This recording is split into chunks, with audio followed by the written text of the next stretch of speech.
സൗന്ദര്യം എന്ന് പറഞ്ഞാൽ അത് വെളുപ്പാണോ? എന്തോന്ന് വെളുപ്പാണോന്നോ? അല്ല, നമ്മളിപ്പോ ഒരു അച്ഛനും അമ്മയും കറുത്തിരിക്കുമ്പോ കുട്ടികൾ കറുത്തിരിക്കും. അവര് നൃത്തത്തിലേക്ക് കല പഠിക്കാൻ വരുമ്പോ നിങ്ങൾ മത്സരത്തിന് പോണ്ട, പഠിച്ചോളൂ. എത്രയോ വേദികൾ, ക്ഷേത്രങ്ങളിലോ അല്ലെങ്കിൽ പള്ളികളിലോ പല സ്ഥലത്തും കളിക്കുന്ന കുട്ടികളില്ലേ, നിങ്ങൾ അങ്ങനെയൊക്കെ കളിച്ചോളൂ. മത്സരത്തിന് പോകുമ്പോ സൗന്ദര്യം എന്ന് പറഞ്ഞൊരു കോളം തരികയല്ലേ. അങ്ങനെ കറുത്ത ആൾക്കാർ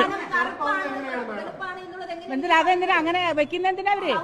അപ്പൊ നിങ്ങൾ ചാനലുകാര് പോയി പറ, നിങ്ങൾ ചാനലുകാര് ആ കോളെടുത്ത് കളയാൻ പറയണം. ആ സൗന്ദര്യം ഇപ്പൊ ഒരു മേക്കപ്പിന് ഒരു ആർട്ടിസ്റ്റിന് ഒരു കുട്ടിയെ ചെയ്യണമെങ്കിൽ 5000 രൂപ മേടിക്കണം. എന്താ അറിയോ? അതായിക്കോട്ടെ, അപ്പൊ ആ കുട്ടീനെ സൗന്ദര്യം ഉണ്ടാക്കി അങ്ങ് എടുക്കണം. മേഡം, സൗന്ദര്യം ഉണ്ടെന്ന് പറയുന്ന മേഡവും മേക്കപ്പ് ഇട്ടാനല്ലേ വേദിക്കാരൻ ആണ്, അല്ലാതെ അപ്പൊ ആരും കണ്ടോണ്ടിരിക്കില്ല. സൗന്ദര്യം ഇല്ലാത്തവർ മേക്കപ്പ് ഇട്ട് കഴിഞ്ഞാൽ അവർക്കുള്ള സൗന്ദര്യം ഉണ്ടാക്കി എടുക്കണെന്ന്, സൗന്ദര്യം ഉണ്ടാക്കി എടുക്കുകയാണ്. അപ്പൊ എന്റെ അഭിപ്രായത്തിൽ സൗന്ദര്യം തീരെ ഇല്ലാത്തവര് പ്രത്യേകിച്ച് മോഹിനിയാട്ടത്തിലേക്ക് വരരുതെന്ന് ഞാൻ പറയുള്ളൂ.